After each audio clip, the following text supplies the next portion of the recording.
بسم الله الرحمن الرحيم تبارك الذي بيده الملك وهو على كل شيء قدير الذي خلق الموت والحياة ليبلوكم أيكم أحسن عملا وهو العزيز الغفور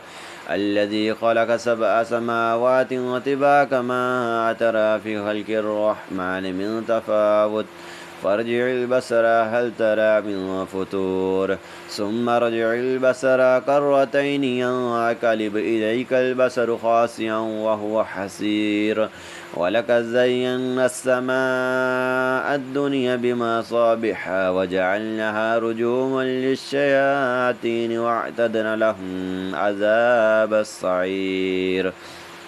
وللذين كفروا بربهم عذاب جهنم وبئس المصير إذا ألقوا فيها سميعوا لها شهيقا وهي تفور تكاد تميز من الغيظ كلما ألقي فيها فوج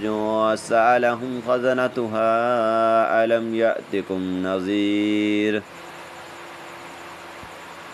قالوا بلى قد جاءنا نذير فكذبنا وقلنا ما نزل الله من شيء أنتم إلا في ضلال كبير وقالوا لو كنا نسمع ونعقل ما كنا في أصحاب السعير فاعترفوا بذنبهم فسحقا لأصحاب السعير إن الذين يخشون ربهم بالغيب لهم مغفرة وأجر كبير وأسروا قولكم أو اجهروا به إنه عليم بذات الصدور ألا يعلم من خلق وهو اللطيف الخبير هو الذي جعل لكم الأرض ذلولا فامشوا في مناكبها وكلوا من رزق وإليه النشور أأمنتم من في السماء أن يكسف بكم الأرض فإذا هي تمور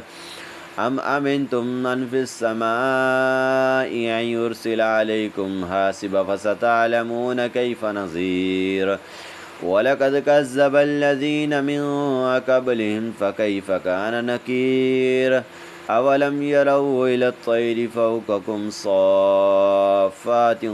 ويكبد ما يمسكهن إلا الرحمن إنه بكل شيء بصير أمن هذا الذي هو جند لكم ينصركم من دون الرحمن إن الكافرون إلا في غرور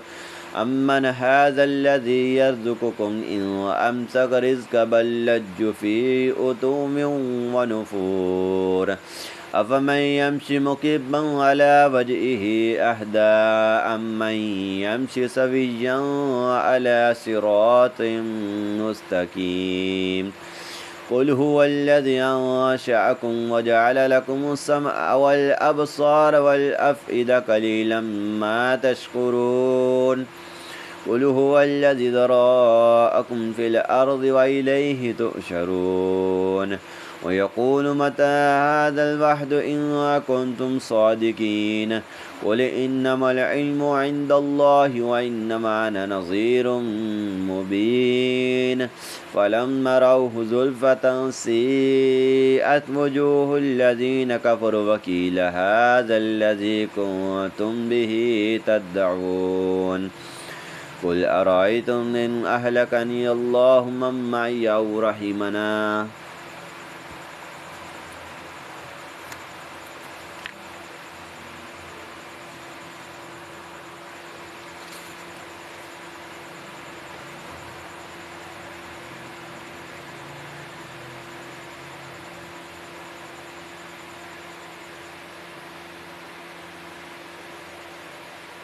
قل أرأيتم إن أهلكني الله من معي أو رحمنا فمن يجير الكافرون من عذاب عليم قل هو الرحمن آمنا به وعليه توكلنا فستعلمون من هو في ضلال مبين